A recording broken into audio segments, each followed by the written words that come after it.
ಈ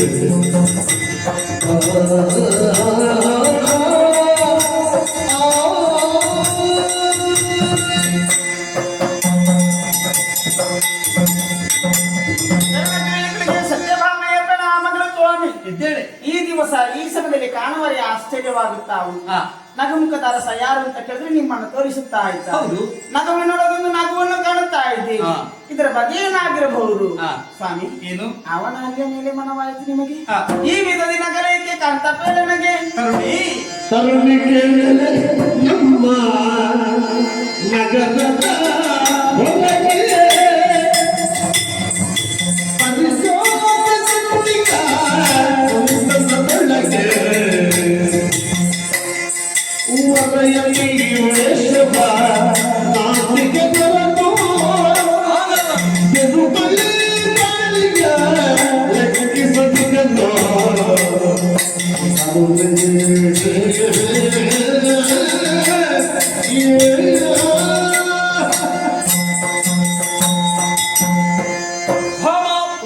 ಹೆಣ್ಣನ್ನು ನೋಡಿ ನಕ್ಕದಲ್ವೇ?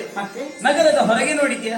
ಮಳೆ ಬರ್ತಾ ಉಂಟು. ಆ ಮಳೆಯ ಮಧ್ಯದಲ್ಲಿ ಒಬ್ಬರು ಸನ್ಯಾಸಿ ಕುಳಿತುಕೊಂಡಿದ್ದಾರೆ. ನಿಮ್ಮನ್ನು ಕಾಣೋದಕ್ಕಾಗಿರಬಹುದು ಅಲ್ಲವೇ? ಮತ್ತೆ ಅದು ಅರ್ಜುನ ಸನ್ಯಾಸಿ. ನೇರವಾಗಿ ಮನೆಗೆ ಬರಬಹುದಿತ್ತಲ್ಲ ಅವನಿಗೆ? ಇಲ್ಲ, ತಂಗಿಯಾದಂತಹ ಸುಭದ್ರೆಗೆ ಬೇಕಾಗಿ ವೇಷವನ್ನು ಧರಿಸಿದ್ದಾನೆ. ಅಂದ್ರೆ ಪಾದ ಪೂಜೆಗೆ ಹೋಗುವಂತಹ ಕಾಲಕ್ಕೆ ಮನವನ್ನು ಒಲಿಸುವಂತಹ ಪ್ರಯತ್ನವನ್ನು ಅರ್ಜುನ ಮಾಡುತ್ತಾ ಇದ್ದಾನೆ.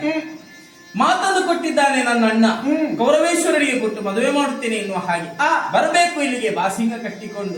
ಆ ಕೌರವನ ಮುಖಭಂಗವಾಗಬೇಕು, ನನ್ನ ಅಣ್ಣನ ವಚನಭಂಗವಾಗಬೇಕು. ಇದನ್ನೆಲ್ಲವನ್ನು ನನ್ನಷ್ಟಕ್ಕೆ ನಾನು ನೆನೆಸಿಕೊಂಡು ನಕ್ಕದ್ದು ಸತ್ಯವೇ. ಮಹಿಮೆ ಅಪಾರವಾದುದು, ವರ್ಣಿಸಲ ಸಾಧ್ಯ. ಅಂತ ಈ ಮನೆಯೊಳಗೆ ಸುಭದ್ರ ಕಲ್ಯಾಣ ಭದ್ರತೆಯಲ್ಲಿ ನಡೆಯುತ್ತದಲ್ಲ, ಶುಭ ನಿರೀಕ್ಷೆಯಲ್ಲಿ